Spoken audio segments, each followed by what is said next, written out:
I think we'll let people come in. We can start the session now. So welcome to IDA, everyone, India Design Academy. Some of you might be familiar with us, some of you might be new. It's basically, we're a community we started around end of last year. And we try to get design education across to everyone. And we're starting with India first.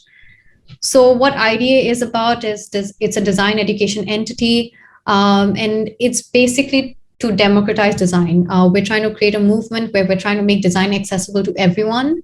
And even though the pandemic has happened, I think it's been a great opportunity because we're able to do it through digital platforms and get in touch with people across all sort of like Mexico, India, London, Singapore, different spaces.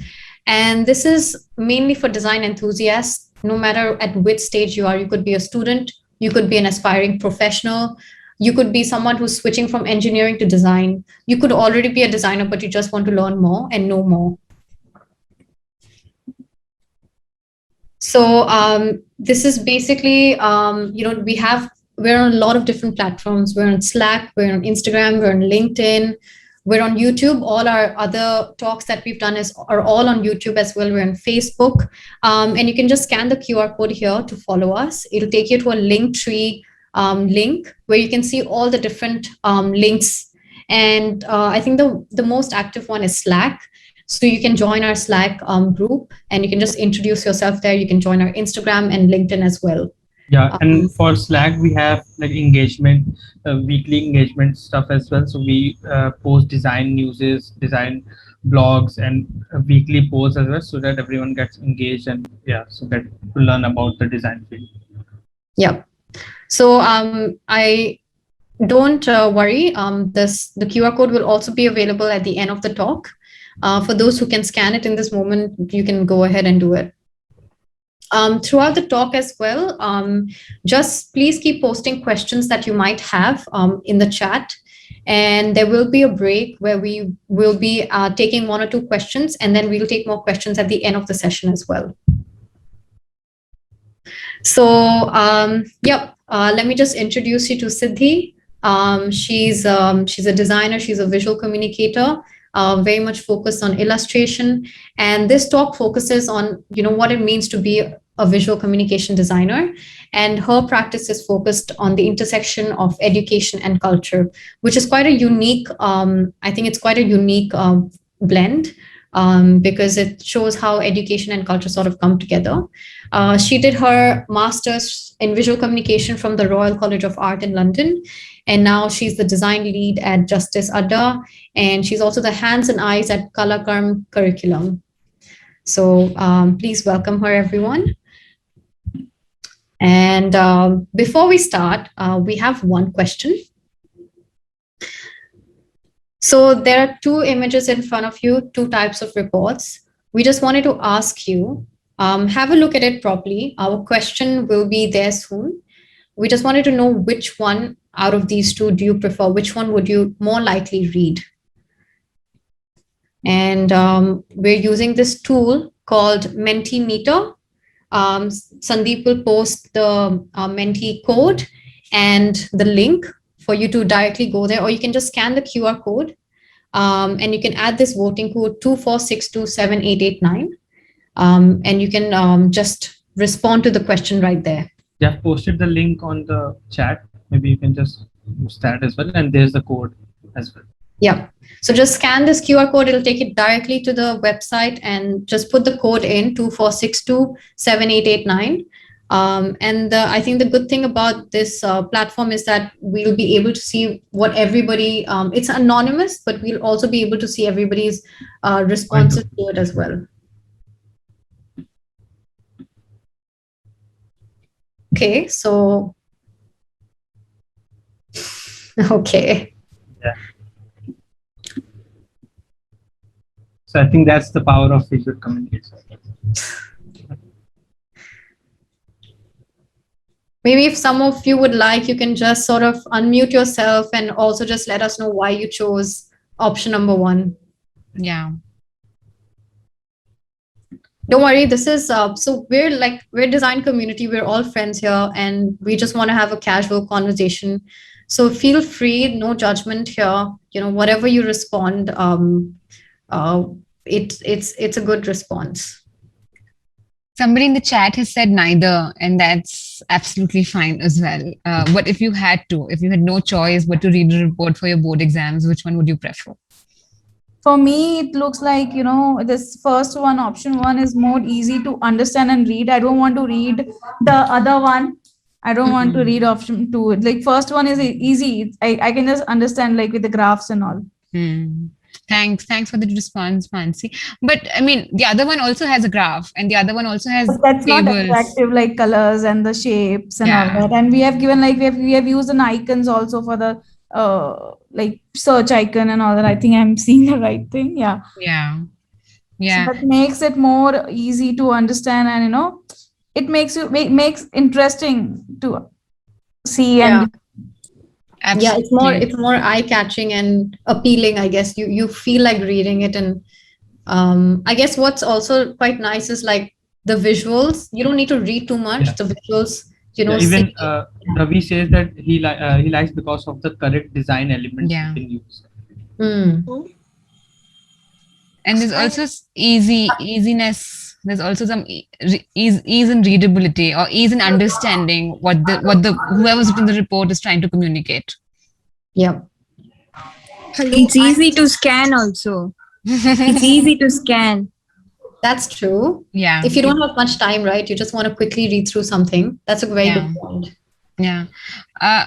The fonts are big. That's why it's easy to focus on one thing at a time, and it creates a visual hierarchy. And the colors used are easy to recognize and differentiate between the things. So in first option, we can actually differentiate among the options given. And in the second option, there are very less colors, and we have to actually read everything to find the difference. Yes, and the use of color in the fonts as well creates a balance, and it just helps the user to focus on only the important things. So I think that's why I'll go with option one. And hi guys, I'm just Noor Kaur from India. I think we have a very, very already aware crowd. I mean, I wish I knew that this crowd was already so aware of the design principles and colors and font hierarchy. I'm a little off my game, I feel here, but very glad to know that we're amidst people who understand visual communication that much already. So super, very good to hear. Yeah, and thanks for being so responsive, guys. I think it's great. So now I'd actually just like to stop sharing my screen. And I'd like Siddhi to take over. Yeah, sure. Thank you, Radhika. Okay, let's start. Can you see my screen? Yep. Okay, I'm going to hi, I'm Siddhi, and I'm very excited to have you all here and to speak about visual communication and to get this sense of how we all look at visuals and to hear from you and not me saying that what can visuals do when we're trying to communicate something. I think your choice of option one over option two, I'm not going to get too happy with this choice, because it may be that when we look at these reports in entirety or in their complete forms, you think that option two was actually better than option one because it made more sense. So there are no claims of how much content they were able to give or the quality of content, but there is something about visuals that attracts us to them. And that's the only point we were trying to make by putting those two options first. That on their first glance, and if we have two options, it is the option that is more visual that attracts us to it. It is our first, it is our initial, it draws us to it. So that's what we were trying to do. And this talk is about how I got to be a visual communication designer. What was that journey? And beyond that journey, what does it actually mean? What is the kind of work that I do? And what does that mean as a profession? So during the talk, I'm going to talk about this journey as a profession, but also what did it mean in terms of education? What did it mean in terms of choice of projects or organizations I was going to work with? And also what were some of the key decision-making factors that, okay, what worked that I took the next step, or what did not work and I said, okay, this is why this has to be the next step. So this is what this talk's going to be about. I again, like Radhika, encourage you to put your questions and comments in the chat box wherever you feel you have something to say, and we'll get back to them during the break and also later once I'm done talking, which will not be, I promise, be very long. So where does visual communication begin and where does it end? Like we saw in that report example, and as you all seem to be already having a primer of what visual communication can do, it's a huge field of work. If I start listing out things and particular deliverables that would be included within the scope of visual communication, that's what we could spend this hour doing, just figuring out what are these different deliverables. But what does it mean in my practice? Where do these deliverables begin and end? So it includes packaging design. So this particular example was done for 21 Foods, which is a sustainable design brand, and this one was particularly done for their Holi package. And we were looking at some Bollywood themes and some Bollywood songs that were inspired by Holi, and trying to create that nostalgia and trying to create that celebration on the package. The next example is information design Justice Adda. Justice Adda is an organization that works at the intersection of law and design, and we work a lot with access. How can we make access? How can we bring access to information? How can for instance here we were looking at simple procedures that people like you and me and our parents use on a daily basis. For instance, a simple affidavit. And what does that mean?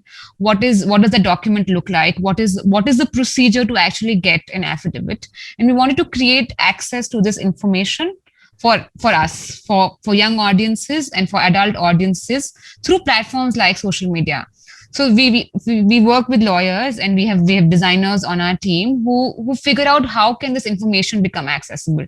So we did a series of procedures. This is only one example on our screens.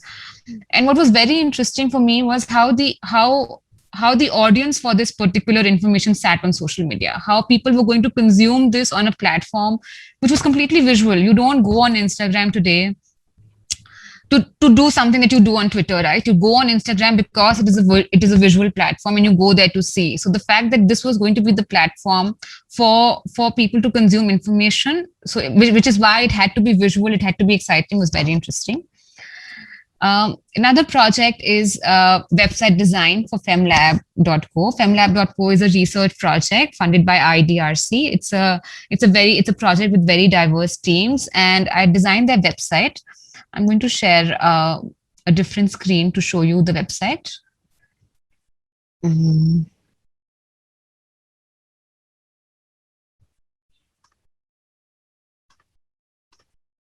So this is the website.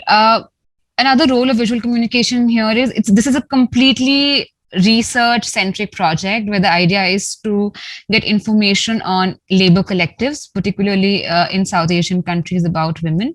But why did they need a website to be this visual? Why did they need a particular designated section on storytelling? What does that mean for the project? Why? Because our audience is such, our labor collectives are based in such locations and are such that the more visual the information, the better it is. The more visual the output, the better reach it's going to have. So that was the impetus for us to make a visual website.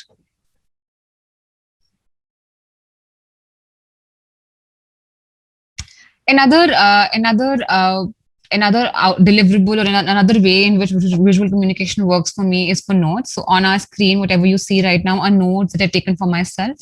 It makes it easier for me to understand. It makes it easier for me to remember. So these are notes from a book. But also, I've been doing a lot of note taking for others. I've been doing this note taking at events, at conferences, where people want to document what happened in this room. They want to document the discussion. They want to document the questions. They want to document who was in the room.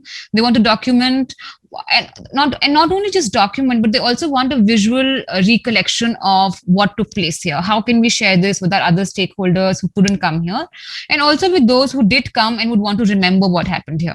So it's really interesting to do this for other people and get paid for it. So these were some of the examples of work that I have done, and this is some of the scope of visual communication that I work within, even though it's a huge field.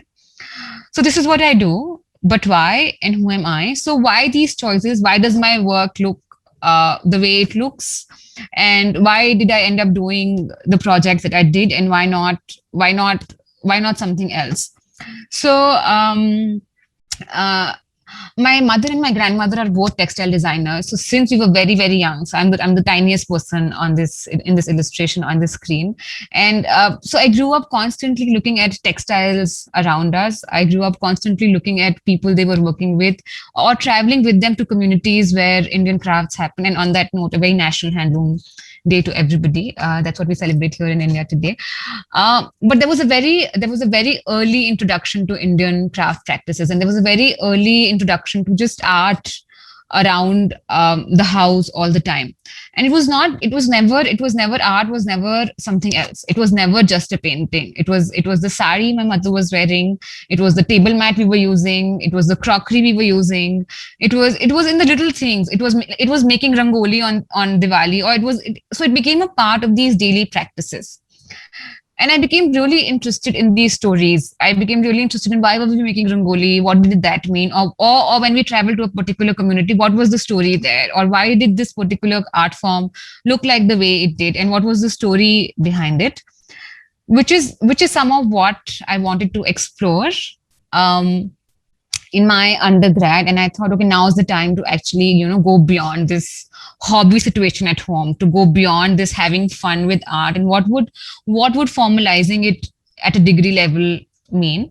So I explored this. I did my degree in communication design at the National Institute of Fashion Technology, New Delhi.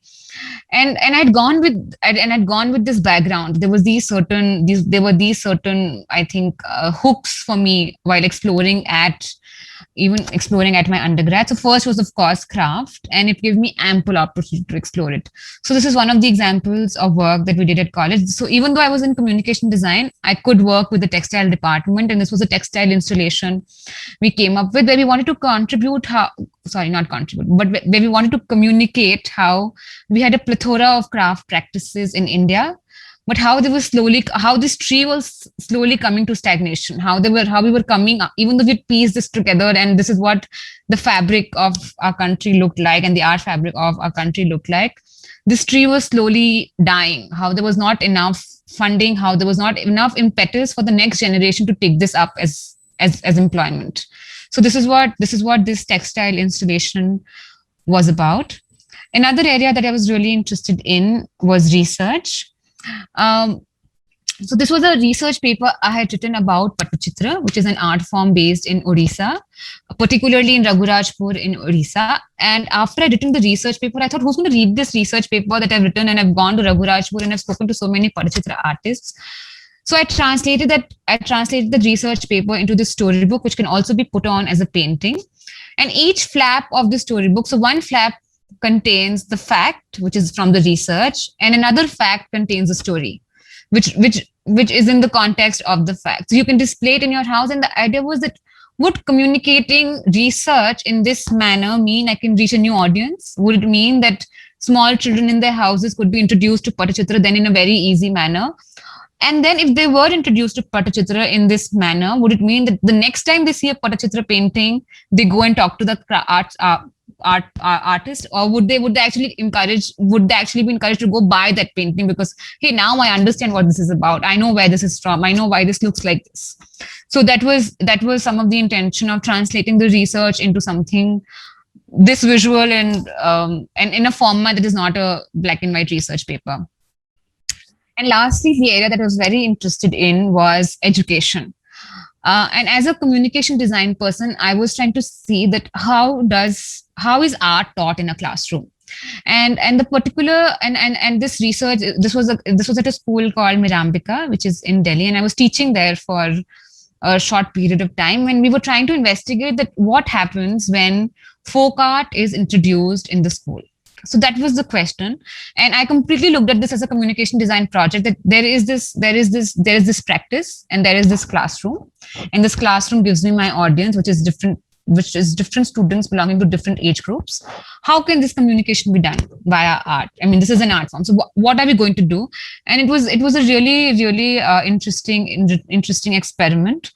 And after I'd done the project and after we'd introduced folk art to these different classrooms, I had translated these lesson plans into a kit for other educators, because I was very interested in how could this experiment be carried forward by other teachers, so that I don't have to go to these different classrooms and execute the same curriculum. So how could other teachers do it? And this is again a communication exercise. How could these lesson plans be communicated in a way that somebody else can be empowered to execute them in their classroom? So this is how one set of these lesson plans look like. For instance, Gond, each spread has the visual instructions. For instance, this is how you'll go from step 1 to step 2 to step 3. They have verbal instructions written in words, and they have examples of work that the children had actually made when I had conducted the lesson plan. So there is a variety of visuals. There is a variety of visuals to tell the teacher here. Even if you can't read the instructions, you will get enough of an idea of what to do. And then when you look at the backside of these same spreads, it becomes a game. For instance, in Goan, the game was a jigsaw puzzle. So if you pinned this visual to a board, you had jigsaw puzzles that you can then join to make the same pattern. Because I mean, I had not taught before, but there were other teachers in the school who were more experienced, and they said, listen, Goan is something that is so new and so exotic for these children that how are you going to get into a room and say, here, today we're going to learn about Goan. So instead of the talking first, introduce the visual first. Let them look at the visual first. Let them understand and be introduced to that visual first. Let them play with it first, and then the other bits can come in. So I'm going to just I spoke about Gond in a little bit more detail, but this is how Bhil looked. Patwa, which is from Bengal. And there was also Parichita, which I haven't added here. But then eventually after these 4 years in undergrad of communication design, I realized I was really enjoying it. I was really having fun doing communication design, but also having found these 3 areas of work where different permutations and combinations made sense, where whatever I was doing, I was enjoying it. It was appreciated. People were also people who I presented to, my faculty or my classmates, were also interested in this kind of work. And so I saw a scope of doing more with this. I also want to mention here at this point that whatever I'm sharing and whatever I'm saying is only my experience and only my journey. There are so many meanings that one can associate visual communication with, and there are so many practices associated with that meaning that it's difficult to pin it down to 1 example or 2 examples or 10 examples. So I just wanted to say that there are many different ways of going about being a visual communication designer, which is what our talk is called. But how this is just my story, and this is just my example, and this is just how I got to doing it. And also I feel having this background from day one of being born in a family which was associated with textiles perhaps, or having studied in Delhi, I feel these are all factors then which have given me this boundary within which I can play. I think it's important to have a certain constraint within which you function, because then you know what are the experiments that you're playing with, because otherwise it's easy to get lost. It's easy to get lost within these many meanings of what visual communication means. Yeah. Is it time for break, or do we have Radhika, your cue? Should we take a break now? Yeah, we can, and then we can slowly go through the next part as well. I think that's a good idea. So I think we'll just take a quick break here, but then this is also a space for us to just ask questions. Yeah. And after this, we will resume with an activity that Siddhi will conduct. Mm-hmm. So it'll be a little bit hands-on on her side. So if anyone wants to go for a break, please do. And we'll see everybody back in about 4 minutes. Or let's do 4:35, 6 minutes. Yeah. I think we have some questions as well. So maybe till the time we discuss that.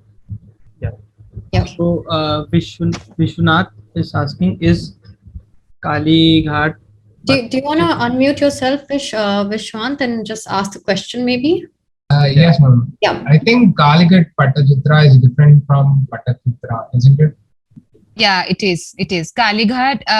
So because in Bengal and Odisha are so close to each other physically, even Patwa is called Patachitra. But Kalighat Patachitra is different from the Patachitra I was talking about, which is from Odisha. And I also think this confusion. I mean, not confusion, but these different names come from because what does Patachitra mean? Patachitra means Pat, which is paper, and Chitra. So Chitra on paper is Patachitra. And Patwa is also Patachitra then, and then Kalighat is also Patachitra, but they're slightly different. Thank you. Thank you.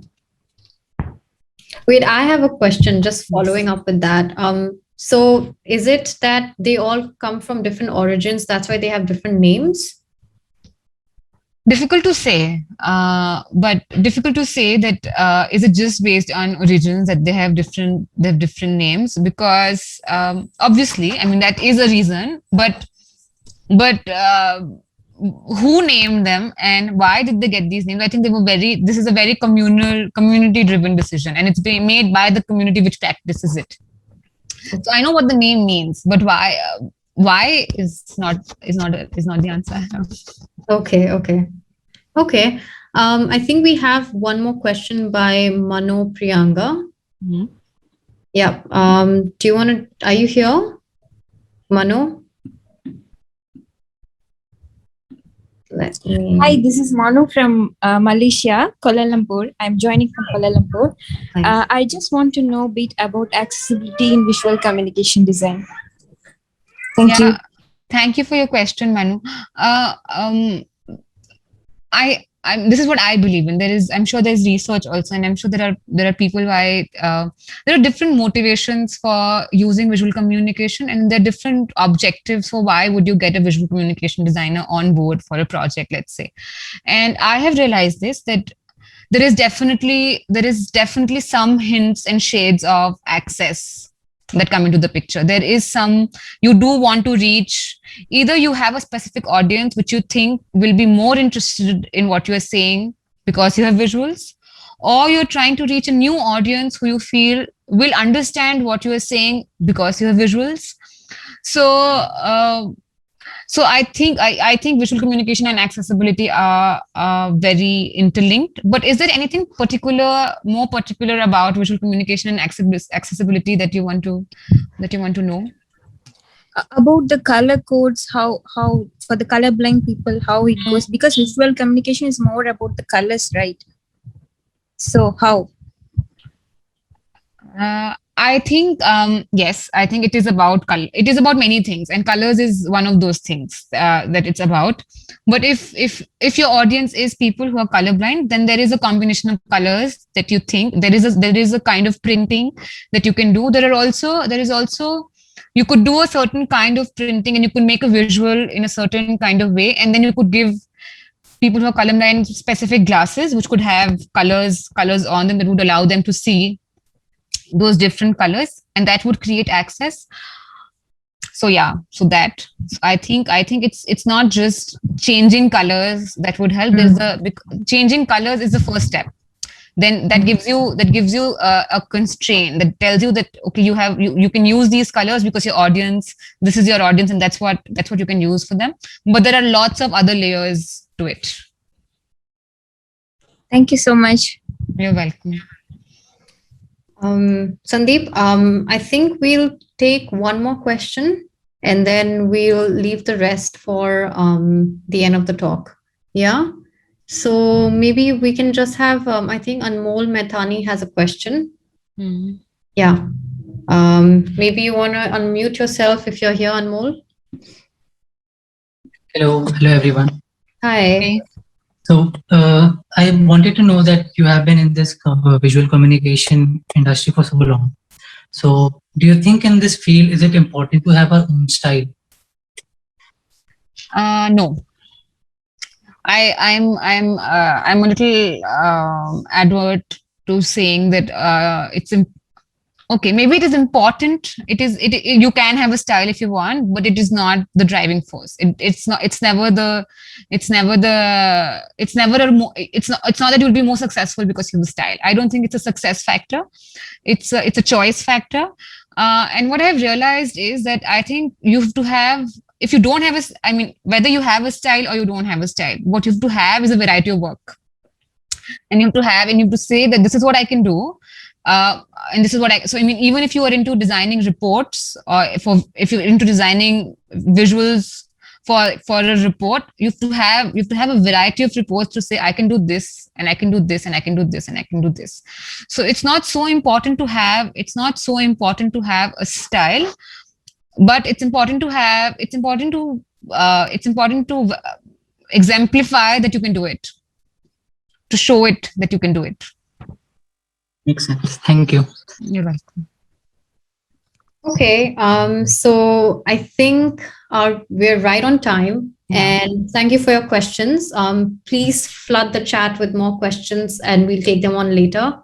And now we'll continue with the activity which we will conduct. And So then sorry, I've not set up because I was so excited with the questions. I'll need a minute, just 1 second. No worries, no worries.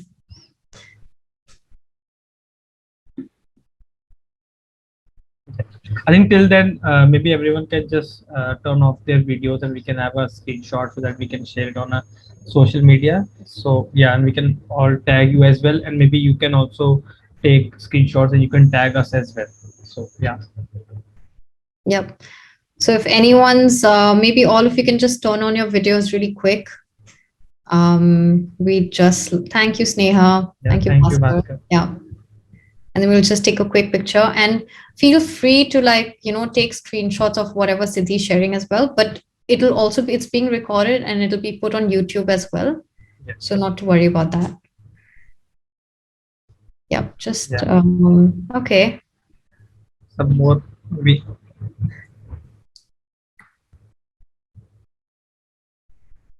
Just take it. Thanks, Diva. Okay, Sandeep, do you want to just take it? Yeah, maybe you can also take.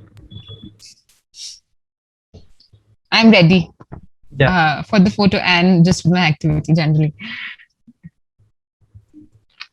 Sure. Okay, Sandeep, please give a countdown. Yeah, I think we can go ahead. Okay. 3, 2, 1. Oops, that was really loud, but thank you guys. Now, if you want, you can keep your videos on because it's going to be a little bit more interactive now. So it might be a little bit more fun. And I'll just give it over to Siddhi now. Yeah, and thank you. So we're just going to do a very, very, very, very short activity. And the idea here is to see some visual communication in action. And what does that mean? So I'm going to give some prompts, and it would be nice if you can respond to those prompts. So the more responses you give, the better and more interactive it will be. If you don't get a response for 10 seconds, we'll just start calling out, and then you'll have no choice but to say something, whatever comes to your mind. You were warned. Okay, so the first prompt is, what was the last thing you did with your hands? Made with your hands. What was the last thing you made with your hands? Like as a food, or it can be anything. Anything. Okay.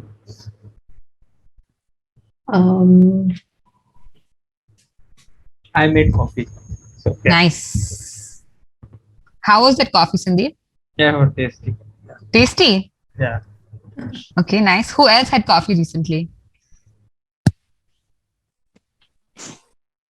No one? I wish I did, but there wasn't enough time while we were setting up. But did nobody else have coffee today? I had chai. Okay. I'm more of a chai person. So, yeah, there are some chai lovers and the coffee lovers. And there's some people who like both. Jasnoor also said she had tea. So maybe Okay. so everyone can just let us know who all love chai and who all love coffee. And what did you have with your chais and teas? Did you have biscuits? Yeah, Only tea. I only had coffee. Ginger tea. Only you both are talking. This is not fair. Can we have others speak? Yeah. Something as well. Hey, I actually made peanut butter and jelly sandwich. Oh my god! Wow, that's too fancy. I'm hungry. Okay. That's not fancy, it's just peanut butter. It is. Peanut butter is fancy, I think. Yeah, maybe. Okay, I'm going to make some peanut butter bread. Okay, who else? What did you have? I'm sure you had some morning tea, coffee. What did you have then? Nothing. Who enjoyed the rain today morning? No one? There's no one in Delhi to enjoy the rain. There's so many people in the chat. What did you do to enjoy it? Were there some pakoras that were fried? Aloo paratha. What is aloo paratha? Aloo paratha, nice. And what else? I got stuck in the traffic for really long, for an hour and a half. There was no enjoying the rain for me. Someone asking about the software. Yeah, someone, I don't know who this is. God Speaks is asking which software is being shown. Yeah. This is Procreate on my iPad. I'm going to talk about softwares a little bit later into the presentation, but we're on aloo parathas, guys. This is no time to talk about softwares. Someone also enjoyed the movie and a popcorn as well. Oh wow! I'm sure they're in India because we're allowed here to get into cinema halls. And oh my God. Or maybe she watched it on her laptop. Yeah. I hope you were safe. What movie did you watch? Just Noor. Which movie did you watch?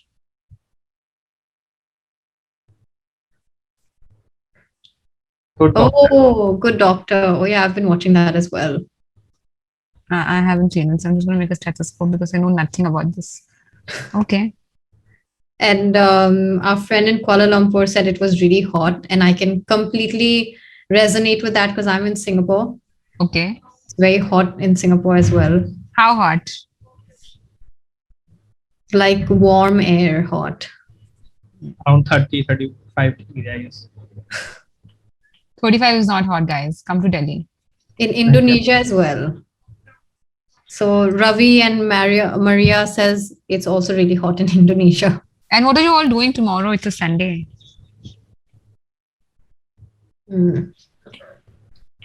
Nothing. Watching Olympics. Oh, right. Yeah. That's a good one. Yeah. I'm going to make the rings in the wrong colors, I'm sure. But or maybe they can tell about their favorite sport. Does anybody know the correct colors for the rings? Red. I don't know. Yeah, it starts from blue. Okay. Blue or silver. And then? I think it's silver. Silver. Okay, we'll go with gray. Then? Gray one. Oh no. Gray is there. No, they have. I'm not sure. I don't think it's this. Okay, thank you everyone. Okay, thank you. I'm going to share this visual with you all in the chat box. Thank you for telling us all about your food endeavors and making us hungry for our dinner plans. But we're going to get back to our presentation. This was just a little bit fun and to know you a little better. Here. Thanks again for sticking with us after the second half. I done my undergraduate in communication design, and then I did work a little bit with organizations such as the Asian Heritage Foundation and Daskar, where I could bring these three things which I was interested in, which was craft, education, and research together. And then I thought it was time to go all in. I was working and I decided, okay, this is it. Visual communication is what I'm going to do. And I decided to do my master's at the Royal College of Art in visual communication, and I specialized in illustration. This was a 2-year course, which finished last year. And it was really exciting. It was really exciting to be between these other 50 people who had different specializations, but who were all here to learn visual communication and to understand what did it mean to them. Where were they coming from? Where were they going to take it? What was the kind of work that they had done in the past? And I was also particularly very interested, because I was in London, I was very interested in looking at how people engaged with art there. How were people going to museums? What was exciting them to go and engage with art so much? What was the museum doing to attract all these people? And then there were these variety of different artists that really inspired me with using visual communication. Here, I've put 3 examples. Mary Newrath is a very good example for people who are interested in children's books. So she was particularly interested in picturing science, and I went to see an exhibition there, and what was in very big bold words written on the wall was that a child had said that I don't need a teacher or a parent with me when I have her book. It's self-explanatory, and I understand whatever it is that she's trying to tell me. Another example here is Corita Kent, who's an American nun, an artist, and this colorful bit of work is hers, and I really encourage you to go look up her work. It's really full of life. And at the top is an exhibition catalog from called Play Well, because I was interested in art and engagement. It was an exhibition about what could we do to encourage children to play. And again here, just coming back to and circling back to visual communication, they spoke a lot about what kind of tools could we give children, what kind of tools could we give them that they would do the learning on their own, what kind of little bits. And these tools were mostly visual. These were simple tools, visual tools that young learners could use. And all of this exposure and all of this introduction, I was still circling back to my classroom and my education and this art education that I was interested in the classroom. But during my master's and just generally afterwards, I was looking at visual communication and education in new light. What was this expanded meaning of education? Was it only limited to the classroom? Or like I said, did it also mean social media? Did it also mean what people were consuming on their phones? Did it also mean short animation movies? Did it also mean other things? So to just step out of that classroom, and also to not step out of, but grow or take the next steps within what I had done already within the scope of education, outside tools, outside having how to go beyond that toolkit that I had already made based on FOCAT. What was the next step? So I'd come back in the break and I'd created this worksheet because I was very interested in talking to teachers. I was very interested in going to them and asking them, what is it about art education? What is happening? Why are we able to include it? Why are we not able to include it? What are the kind of tools do you need to be able to do it in the classroom? And while I simply wanted to speak to them, but because the school wouldn't let me just come in and talk to these teachers, I said, okay, we're going to do it. We're going to do a workshop about art integration in the classroom. And during the workshop, the teachers were given this and they were asked to complete it as they liked. I don't know if it's very clear, but this is a simple join the dot exercise worksheet, which has the maths numerals, it has the English alphabet and the Hindi alphabet. And all the teachers had to do was join the dots. I'm going to share some of my examples that I received based on this, but this is what visual communication could do to encourage participation. I see this simple tool, that simple worksheet also as visual communication, which when taken, invited all of these many different responses. I have over 100 responses, but I've just put in 9 here to say that all of these responses were different. Even though we started at the same point and the activity was a very simple join the dot, we had so many responses. Also, what happened, I did not go just for a chat, but what happened was the teachers came back to say, what if art education could be this simple? What if it was as easy as circulating this worksheet in my classroom? And that's when I thought that what if art education has to be visual as a starting point? So to expect learners to make visuals and to expect learners to respond in visuals, what if we have to start giving them visuals in the first place? What would that exchange mean? So also to look at visual communication that encourages others to communicate visually. And this is what I was talking about. How could a visual cue or a visual prompt encourage others to respond visually? So this was a set of worksheets that was, it was a long drawn process from that initial conversation with teachers to these worksheets. But the idea is how could we give a set of worksheets to teachers, which they could customize and customize according to their own subject objectives and then circulate to their students. What would that mean? So this is a black and white resource, which is a set of worksheets based on the theme of the dot. And it's very simple to photocopy and then edit and be played around with. Talking about tools, I'm going to share that this entire 26-page workbook is made with just one pen. It's a Kaweco sports ink pen with black cartridges and that's it. It's a simple hand-drawn workbook which I photocopied to circulate it to teachers so that they understand that it can be this simple, it can be imperfect, it doesn't have to be, it can be this not invaluable, but it can be this easy and accessible, perhaps.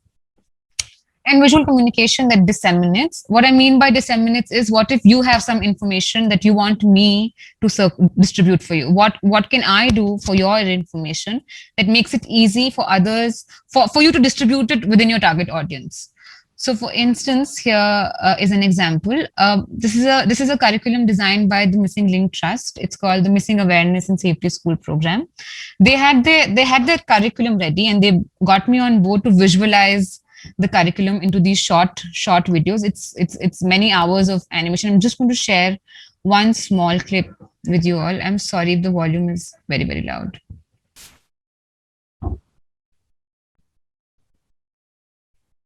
Siddhi, is there supposed to be music? Yeah. You can't hear the music? Oh no. Okay, 1 second. Just 1 second.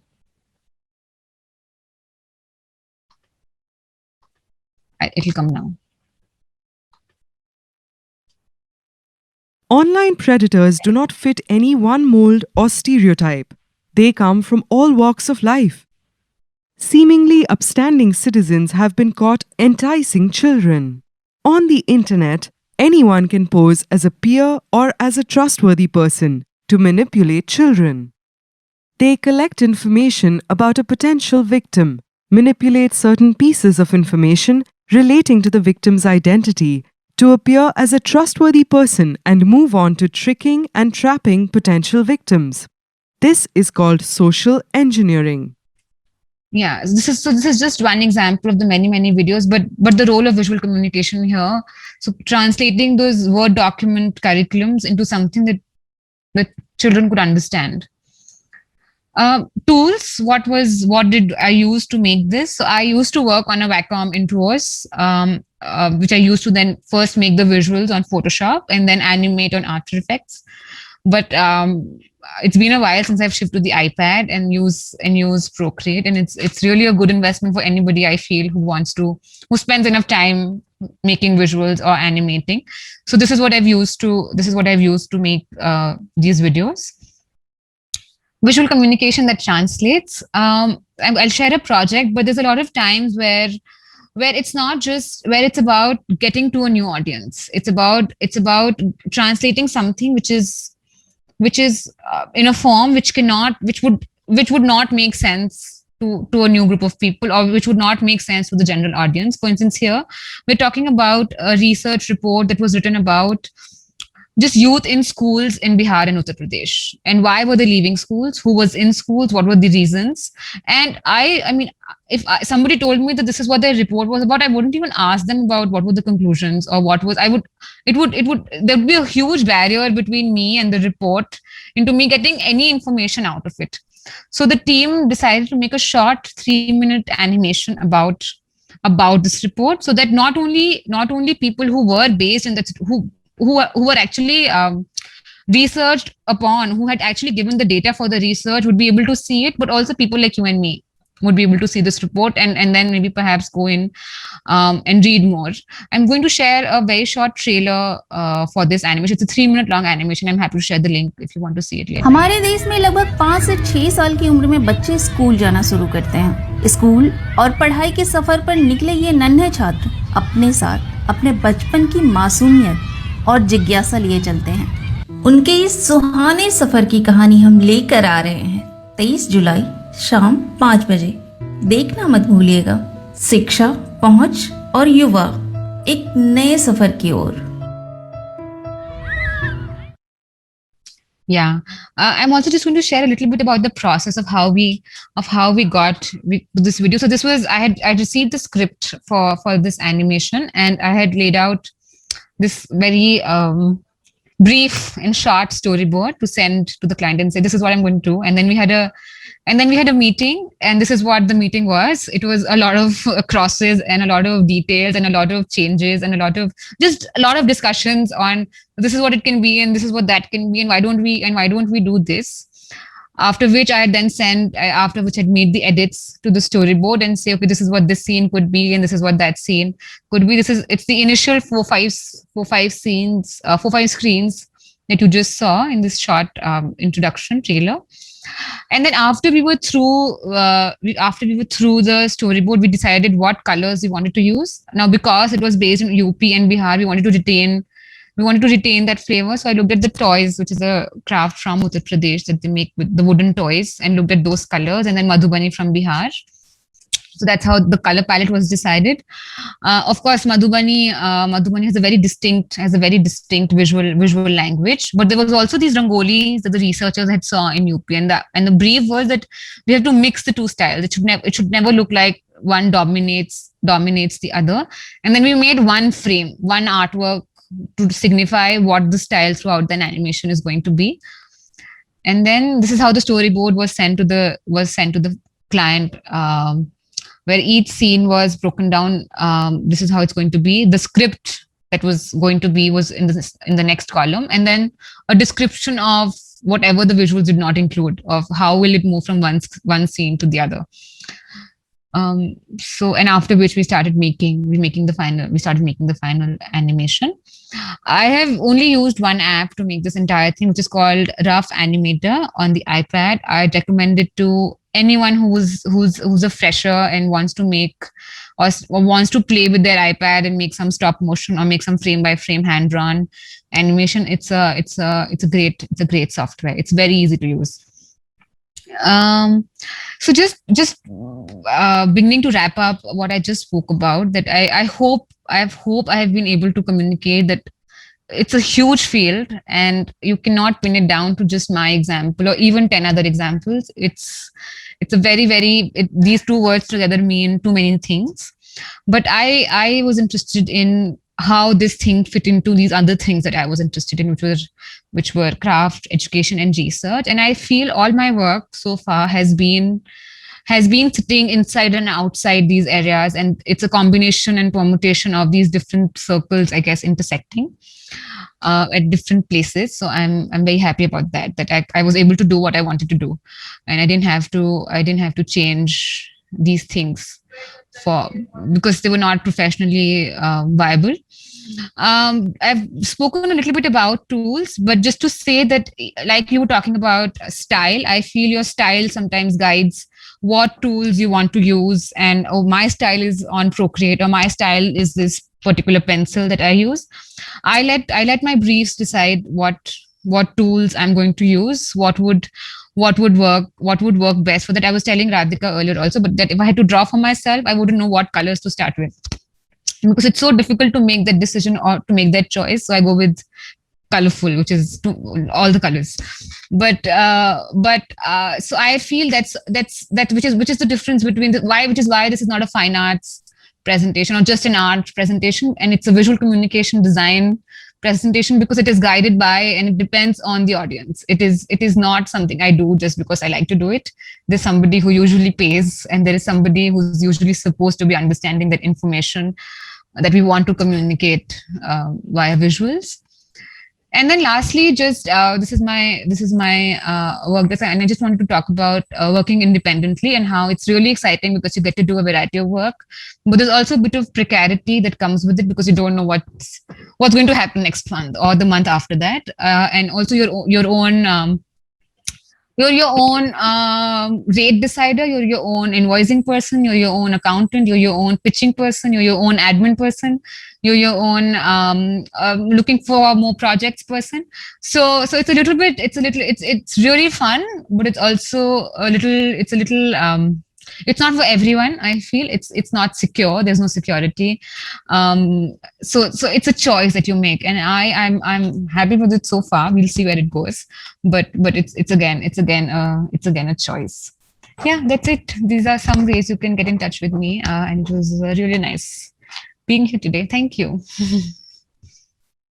Thank you so much, Siddhi. I think I would say it was a very colorful talk. Very relatable, very enjoyable as well. And the activity was really fun also. So now the floor is open to Q&As. We will address that shortly. Maybe in the meantime, I just like everybody to answer another question on the same platform that I was sharing right now. So maybe we can just go back to scanning the QR code. And I just want to know, what was your favorite part about the talk? Like, what did you enjoy the most? So if you can just scan the QR code and just put in the code again. I added the link as well. Yep. And I think in the same question, I'd also like to just, maybe we'd also like to know for future references, what more would you like to learn from Siddhi as well? Because we are planning to do a workshop with Siddhi. We're going to invite her back, and we're going to conduct a workshop. And we've thought of some exciting ways to actually engage our audience and teach them more from Siddhi's learnings. So maybe just what your favorite part was, and what what more would you want to learn from her? So let me just go to that, and let's just see if we have any questions. We have some answers. So what I also like about this tool is that you're able to see everybody's responses, and that just makes it more engaging. Design thinking, okay. Attendance certificate. Okay, we can consider that. Colors, education, Siddhi's background, okay. Storyboard. I think that's quite an important one. If any of you want to just unmute yourself again and just, just give us more details as to why you wrote something, that's also great. Okay. Yeah, we have. More rural crafts. Okay. Siddhi, do you want to pick any of them that seem I was interesting? actually reading the chat, but I really like the attendance certificate. I thought somebody was super honest in the room. No, I mean, I think I'm happy to hear all the answers, that whatever people thought was interesting, and just something that was something new, I guess. Something that they learned. That's always good to know. I think what's interesting is sorry, go ahead, Siddhi. No.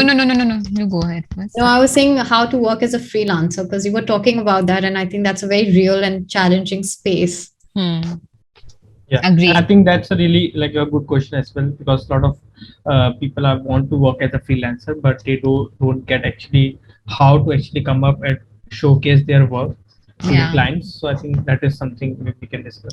I think the answer is email, or get hold of these people if you can, however you can, because I think the pandemic made it, I wouldn't say a little bit easier, but I think we were all on our devices all the time. We had no choice but to respond to emails, or to respond via emails, or to look at emails. So sending work to them through that helped. But there is no one route. The answer, I think the objective should just be to be able to share what you're doing in every way possible. There is no sorry for the spam in freelance, I think. And also, let's reword freelance. Let's call it independent practice, guys. Freelance just sounds you don't have a job. Independent practice, yeah, that's nice. Yeah. So also with this tool here, whichever is the most popular words actually turn up to be the biggest one. So design thinking and attendance certificate. Attendance certificate. It's okay, as long as you stay for the whole session. It's fine. Excuse me, ma'am. Yeah. Yes. Sorry, go ahead. Ma'am, I want to ask, how much storytelling is necessary? Like how much storytelling is necessary for a designer, for a visual communication designer? And can you enlighten something about storytelling? Because every time I talk about to many designers, it doesn't depend only on visual designers, but when I talk to many designers, they always talk about storytelling. So I cannot understand what they are trying to tell you about storytelling, but can means a lot to every other person. Yeah. It is a very diverse thing, storytelling. Yeah, I agree. So I'm going to share what I think of it, and I think what it means to me. I think storytelling is putting things in context, and it's putting things in a sequence. So it's never, hi, I'm Siddhi, and that's it. I'm a visual communication designer, or saying these are the projects I do. but bringing in the story of maybe my background, of some projects I did at my undergrad, some projects which I did in my master. So building a story is, I think, sharing a variety of information and putting those bits and pieces together that they make sense. So that the individual pieces, if I was to put those individual pieces out there, they may not, but because they were put in this certain sequence, they do. So it's giving, I think, a little bit, it's giving it a little bit more context, so that somebody is, I think that's why, going back to that report about children in school in UP and Bihar, storytelling is what translated that report into something that I could understand. And so I think that's what storytelling is for me. It's to make it contextual. It's about sharing more than just a graph and say these many people have dropped out of school this year and the reasons are tuck. What do I do with that? I don't understand where do these children come from? I don't understand why do those things affect them? Why are these reasons the reasons that they're leaving school and not other reasons? So I think storytelling is giving it that it's giving it a packaging. In short, we could do another whole session about just storytelling. Okay, thank you very much. Welcome. I don't know if that was helpful, but I hope it was. Yeah, I think maybe we can just go ahead with it. Hello. Yeah, I think God speaking. All hate God. Yes, hi. Hi, can you please check the chat box? Yeah. So hi, I want to learn digital art and animation. I just love colors and playing with motion, and I currently know only Illustrator of it. I do painting and fashion and all creative. How do I learn more in digital art and animation and visual communication? Please, I need a mentor.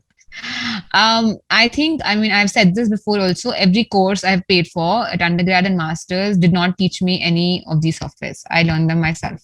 They only give you projects, they only give you briefs so that you can spend time on these softwares. For instance, they tell you go make a timetable on Photoshop. You will make that timetable on Photoshop and you learn the tools yourself. So I think if you want to learn these other softwares, you're your own mentor. And there's so much resource available online on there's lots of unpaid resources on YouTube, but there are also paid courses on Domestika, which I would encourage to have a look at, because sometimes they're really good deals. But learning softwares is, I would think, is important. It's important to learn the tools of the trade to be able to know what can you do and how can you play with them. But you're your best teacher when it comes to that. Okay, ma'am. Thank you. You're welcome.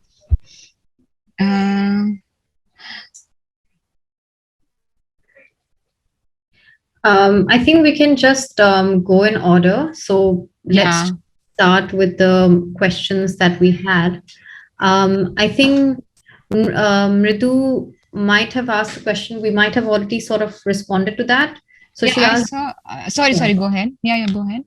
Yeah, so she asked, does doing an internship or having some type of work experience before masters help one with the course more? Yeah, absolutely. I'd recommend to do that as much as possible. I'd recommend to do lots of work, to get lots of work experience, try lots of things before you decide what do you want to do your master's in, and to start that application process. I think it's very important when it comes to design, with so many career options and so many courses that make that investment of time, energy, and money once you're very sure. Okay. I think there was a question before this also, Radhika. Anirudh has written something. Yes. So Anirudh, would you like to just unmute yourself and ask your question? Anirudh, are you there? No, let's check if he's still here. Yep, he is. But I think we'll come back to the question. Okay. Anirudh, just let me know when you're available, and then we can, get Siddhi to respond to your question. Another question was from Anmol Methani. Anmol, do you want to ask your question? Hello. Hi. Just wanted to know, it's like, does doing a master's actually help? If it does, how? It's like, I'm a bit confused. It's like, should I do it or not? It's because I would be investing a lot of money into it. And then there is also this scope where I can actually learn in the industry or with the senior designers who are already in the industry, and they could also teach me a lot. Yeah. Can I ask Anmol that what field are you looking to do your master's in? I'm actually thinking of doing in the visual communication itself. Oh, okay. And have you done an undergraduate in design?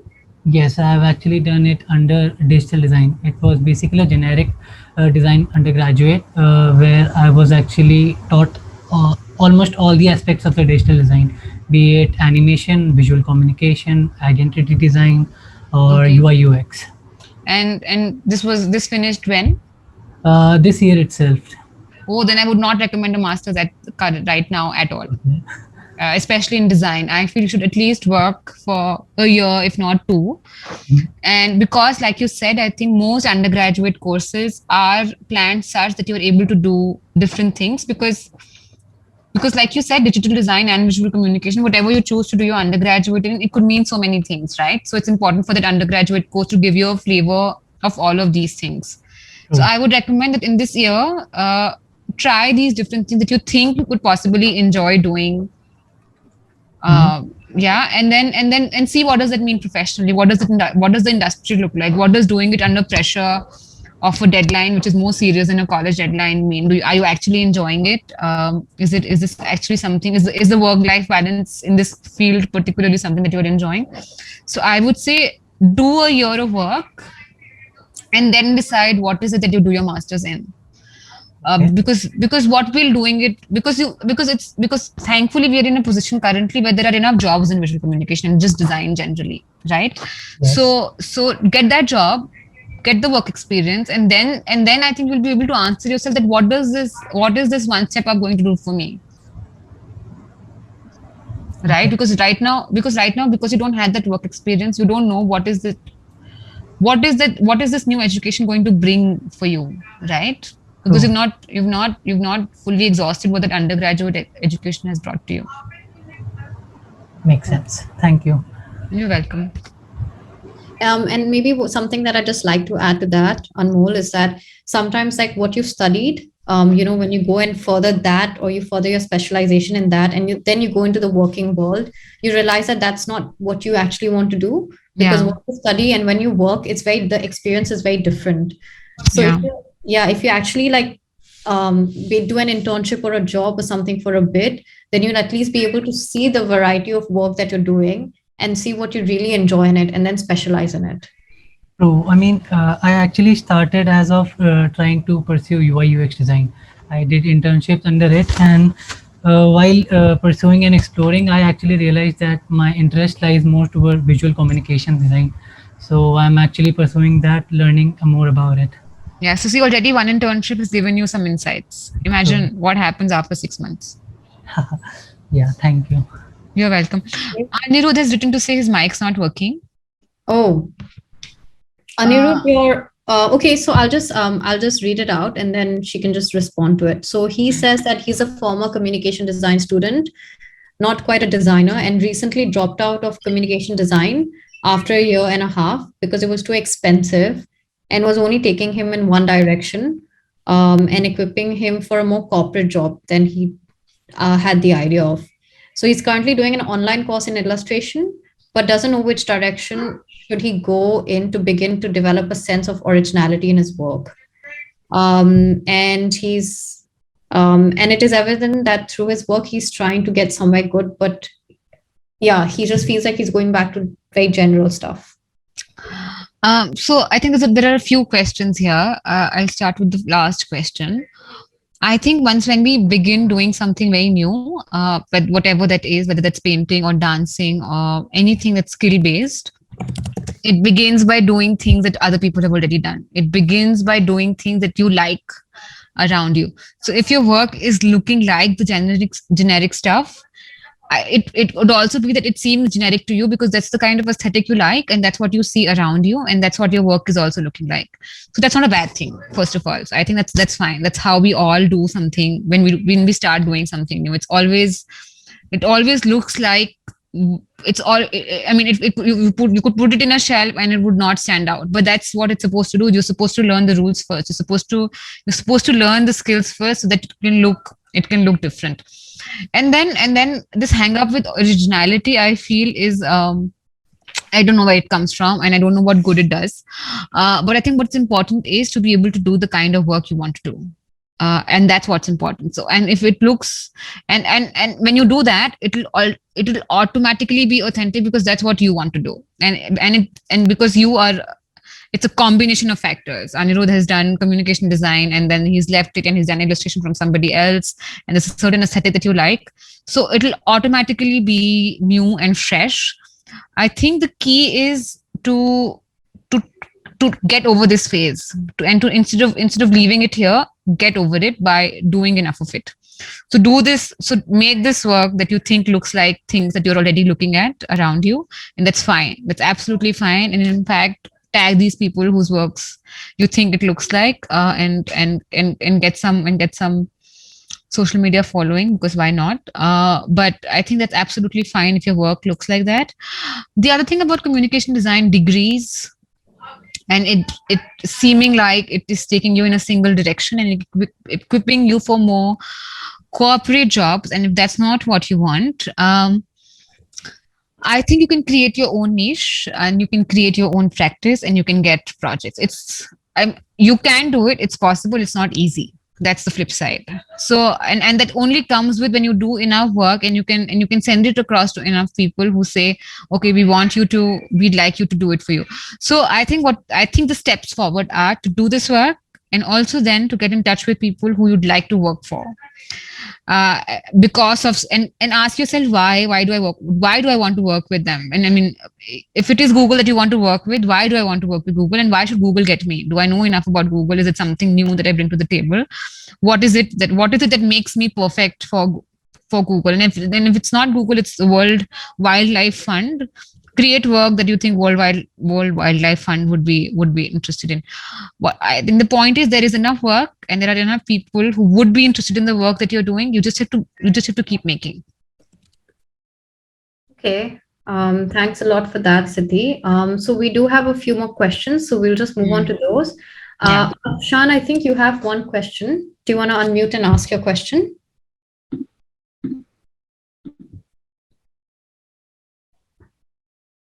Okay, I will skip that for now. Hi. Are you here? Okay, please go ahead. Yeah, so I was just saying that I have been researching a lot about designing and stuff, and I have been into designing, and I know I'm very good at Canva and all, but not with the softwares yet. So I was planning on learning a few softwares, but then I also came across this Procreate on iPad, and I've been hearing a lot that Procreate on iPad is just amazing, and you can do a lot of stuff on that. But my question is, if one doesn't possess an iPad, the alternatives, the traditional softwares that we already have, like Illustrator and After Effects and all of that, do they give you the same kind of results with the same kind of hard work, or is it better with the iPad and Procreate?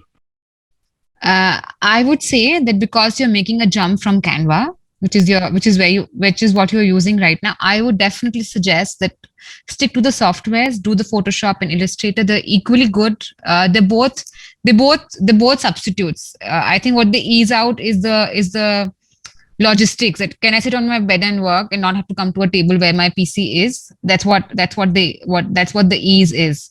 The Illustrator and Photoshop can do everything that Procreate can do. So don't worry about that. Okay, thank you.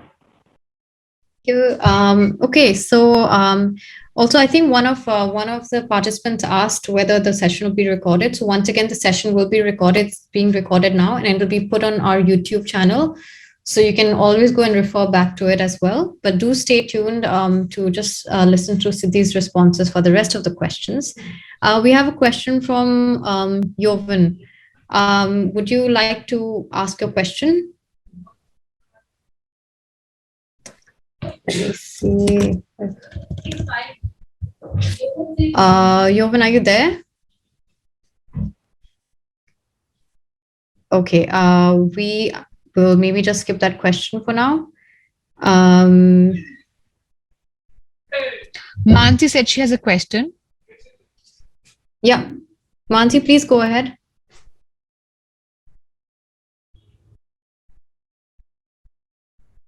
Oh, Jovan said mic's not working. Do you want to take Hello? his comment? Sorry, after Mansi. Yeah. Please. Hi Siddhi. So over here, everybody is asking masters and all that. So I am in a design industry from last 10 years. So I do all type of designing. I started my career as a print designer and web designing, graphic designing, digital agency. I worked in digital agency. Now I'm working in a product based company. So I just want to know that, I don't know if this question is like making sense or no, but does the really degree matters? Very good The question, masters Mansi. and all that really matters, because I have missed many of the opportunities. I'm very good at work, they say, and then they tell that, oh, you don't have a degree. So I don't understand this logic. That is what I want to do. Because everybody's asking over here like masters and all that. Yeah. So yeah. No, thank you for your question, and also thank you for bringing your telling us about your background. I think it makes a lot of sense. I think the question is, who does the design degree matter to? If you'd ask me, I have realized it doesn't matter. I have realized that people told me this before I went for my master's also, that we only look at portfolios and it doesn't matter. But regardless, for me, I think I mean, after doing the degree, there are many things I learned, but there are many questions I asked myself during and after the course. That why did I do it? What did it actually teach me? Was it worth it? I'm in a lifelong debt to repay for that master's, pursuing a design career in India. So I think the question is, who does it matter to? I completely understand the corporate ladder dip, and I mean it mattering to them. It mattering to them that do you have a degree or do you not have a degree. But there are also lots of other corporates who do not care. There are lots of other corporates who say, we don't want to see your degree, we just want to see the work that you've done. And maybe it is to a certain, maybe that there is growth, but maybe it is limited after a point, like you said, like after being in the industry for so many years. Maybe that's what they mean by it, that you can grow, but you grow to a point where after which you need the degree. I think the question to ask them is, why do you need the degree? What are those skills that you are expecting the person with the degree to have? But I agree, this is a very pertinent question, and the question is to whom. To me, I feel you have to weigh the pros and cons and see what does it do for you. Okay, thanks. Because in many of the places I see that all this places have been taken away by this IIT and all that. I think all IIT people are started doing designing and all. I see many startups and all that they are hiring, and they are like shifting it to designing and all. But so it's like very difficult to be in industry for 10 years and still have to work under like I know. That's the thing. But I would say keep looking. There are companies and there are corporates who look beyond the degree, who would look at your experience and who would look at what will you bring to the table. Yeah, that is why I have survived in the industry for 10 years. I think. But it is good to hear from you. Thank you. Thank you for sharing that, Mansi. Thanks. So I think we'll just ask. I don't think we have any more questions other than this. I will ask Jovan's question. That'll be the last question. And if anybody wants to get in touch with Siddhi after this, you can follow her on LinkedIn, on Instagram. And so I'll ask Jovan's question. He says, in today's world, the term design thinking is being thrown around in the industry. We also see many designers using design thinking within their portfolio. What truly is the design thinking process, and how do we differentiate people with actual understanding of design thinking? A degree would not prove it, and a degree would not say whether it's actual or whether that's a genuine skill or not. I think it would depend on a closer look of what the application of design thinking was and the result of that application. What were you able to achieve by applying design thinking, and what were the objectives that you started with? Was it to be able to get a point across to a particular audience or not? So I think the answer is an impact. What happened after the application, to study that, and maybe that's a question you ask a designer who says they do design thinking. Maybe you ask them, what were you able to achieve? Were you able to achieve your objectives, and how? And maybe that's what would prove the genuineness. I wish there was a stone though. So thank you. Does anyone else have any questions for Siddhi? Otherwise, you can. We've also put IDA's links in the chat, the Slack, LinkedIn, Instagram. But we also have the QR code, which will take you to the link tree where you can add yourself on the multiple platforms. I think it's also important to add yourself on Slack because that's where we share most of the information. But do follow us on LinkedIn and Instagram as well. Anyone else has any, dying questions for Siddhi? So I have one question, Siddhi. So how do you deal with criticism? Like someone says that he doesn't like your work or that particular instance of the work. So how do you deal with that? And I think it happens a lot in design because it's such a subjective field that, you could like my designs and somebody else couldn't, right? So there's a lot of trust and a lot of faith that comes within the design process.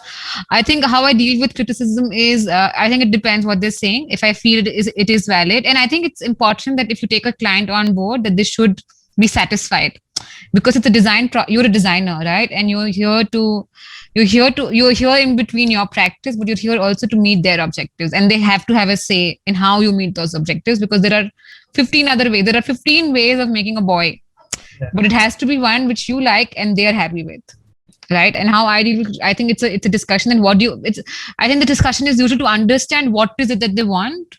After, if I have put a point across and they don't like it, or there is some critical feedback on what I've presented, I think my first step is to understand what is it that you like, what is it that you want, and then to take a step back from showing options, but to then understand first, to bring both of us on the same page that, okay, this is what we're trying to do and what would be the best way to do it. But I think that's this is a nice way. Then there are bad ways of dealing with criticism. Yeah, because sometimes it happens that people like to whom you're delivering, they think that they are the better designer, and I think most clients do. Yeah, so that's but I think trust and faith are very important. I've realized this in my process. It's important for the client to trust you and trust your decisions. Yeah. Okay. Thank you, everyone. And thank you for those who've stayed on. It's been really, really nice. And thanks for everyone who's joined us from around the world as well. And thank you so much, Siddhi. I think it was a great, great talk. And I think we just had a lot of fun. It was just a casual discussion. Yeah, I agree. Nice, yeah. Same here. So I think do follow our IDEA Slack community as well. So this is where we are most active. We have a lot of content things going on, and people ask questions, and you get reply on that. And we have very experienced designers as well from across the world. So do follow and do join IDEA Slack community. Yep. The Slack link is not working. Okay. What it is saying? So I think people are joining. It's giving me the notification that people are joining. If I open the Slack channel, this link is no longer active. Okay. I'm just sharing the updated one. Okay. Yep. Yeah. But I guess someone has joined just now. You can try using the updated one. Sandeep has just put it on the chat. Other than this, also, so we're actually preparing a workshop that we'll be having with Siddhi, maybe in the coming month or so. So I do look forward to seeing all of you there. And we're still deciding on the topic, but whatever feedback that you guys have given us will be really helpful. And we'll take that into consideration when we're deciding how and what the workshop should be about. Yeah. And do introduce yourself on the Slack group in the members channel. Yep. And also, like we will be giving a IDA member badge whosoever joins our IDA community. So you can just introduce yourself in IDA members, and we will be giving that badge to you, and you can just share it on your social media platform that you are the part of IDA community. Yeah.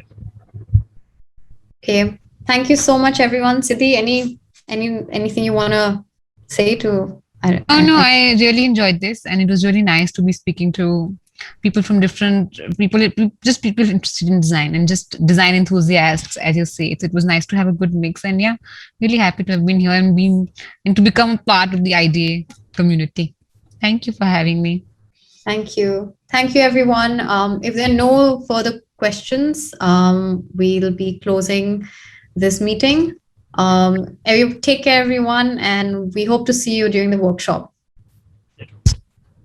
Thank you. Thank you so much. Thank you, everyone. Thank you. Bye.